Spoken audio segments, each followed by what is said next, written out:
Invincible/Mark Grayson. And just when you think you've figured out the formula, Mark Grayson changes it again. At first glance, Invincible feels like a mix of Superman and Gohan, a powerful hybrid with insane potential.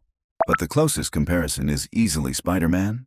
Mark is a teenager trying to balance school, relationships, and the pressure of being a hero, constantly pulled between responsibility and wanting a normal life.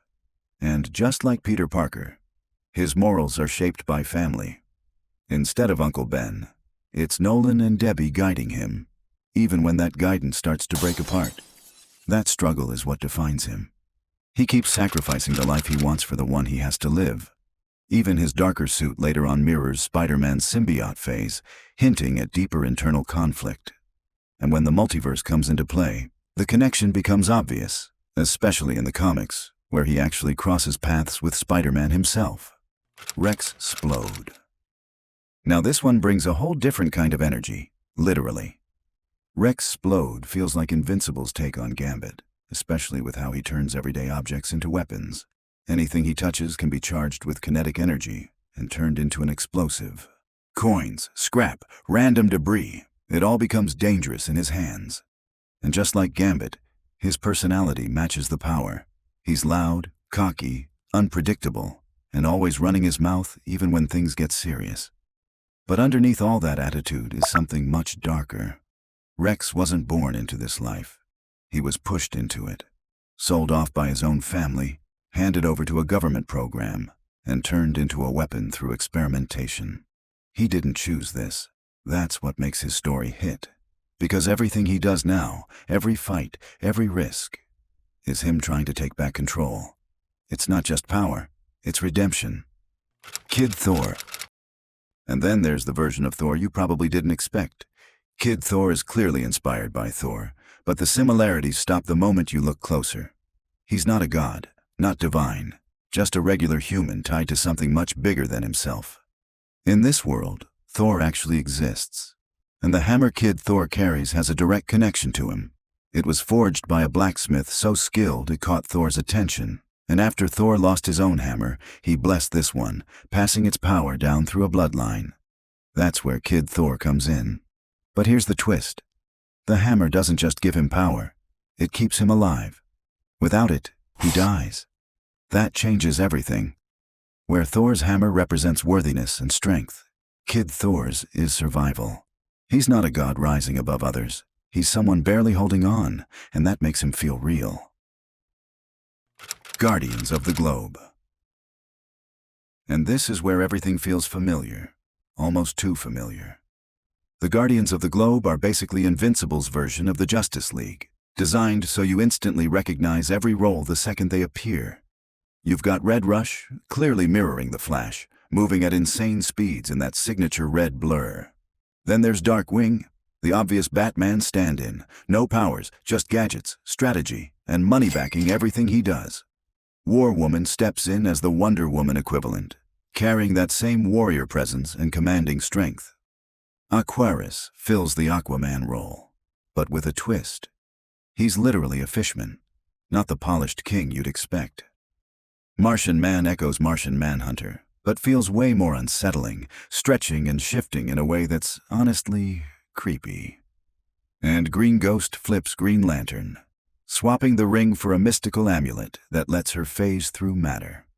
They're not exact copies, and they're not trying to hide it either. Robert Kirkman built them this way on purpose, giving you that instant comfort before pulling the rug out completely. And when things go wrong, it doesn't just shock you, it hits way harder than you expect. Omni-Man. But then comes the one character that flips everything upside down. Omni-Man is basically Invincible's version of Superman, and the similarities are impossible to ignore. In early drafts, he was even closer, rocking a more classic superhero look with an S-like symbol before it was changed. He's an alien living among humans, blending in as Nolan Grayson, building a family, becoming the strongest and most trusted hero on Earth. On the surface, he's everything Superman represents. But here's the twist that changes everything. Omni-Man isn't here to protect humanity. He's a Viltrumite, raised in a brutal empire where power means domination. His mission isn't saving people, It's preparing them to be conquered. It's a terrifying answer to one simple question. What if Superman wasn't here to save us? Monster Girl. And this is where things take a darker turn than expected. Monster Girl is basically Invincible's version of the Hulk, sharing that same idea of turning into a massive green powerhouse. She's got insane strength, rapid healing, and that constant feeling that her power is more of a curse than a gift. But here's the twist that makes it hit harder. Every time she transforms, she actually gets younger. Not weaker, younger. That means a fully grown woman is slowly being trapped inside a child's body. And to make it even stranger, her monster form appears male. It's not just tragic, it's brutal. Two-Punch Man. And then there's a parody so subtle that most people missed it completely at first glance. Two-Punch Man is a hidden nod to Saitama, and the way he's introduced almost feels like a background joke you're not supposed to notice. He just exists there. Bald head, blank expression, standing around like he doesn't belong, which honestly makes it even funnier. Fans caught on quickly though, pointing out how familiar he looked, and naturally, questions started popping up everywhere. When Robert Kirkman was asked about it during an AMA, he didn't dodge it or over-explain, he just casually confirmed it, almost like it wasn't a big deal. But then Season 3 flips that completely. He's no longer just a background gag. He steps into the action and actually fights, taking down enemies in exactly 2 punches. Not 1, not 3, exactly 2. And the craziest part? He's clearly strong enough to do more, but chooses not to. Somehow, what started as a joke quietly became real canon. Tech Jacket. But wait, this is where things go from street level to full cosmic scale. Tech Jacket feels a lot like Blue Beetle, especially with that idea of alien tech bonding to a human host. The suit comes from an alien race that created it to compensate for their own physical weakness. But when a human like Zach Thompson gets it, everything changes. The suit doesn't just enhance him. It turns him into something way more powerful than intended. We're talking insane strength, speed, durability, the ability to survive in space, and fire off massive energy blasts. And it doesn't stop there.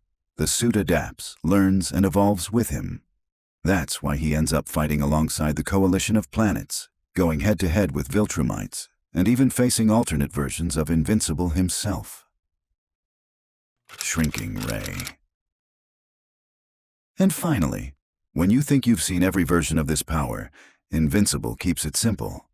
Shrinking Ray clearly pulls from both Ant-Man and Atom, built around that classic ability to shrink down beyond what the eye can see. She can go microscopic, even subatomic, slipping through cracks, infiltrating spaces, and disappearing mid-fight like she was never there. It's the kind of power that's all about stealth and survival. But here's what makes her different. There's no suit, no particles, no scientific explanation thrown at you. Her ability just exists. It's natural, unexplained, and, honestly, that simplicity makes it feel more grounded. Same familiar concept, just stripped down to its core.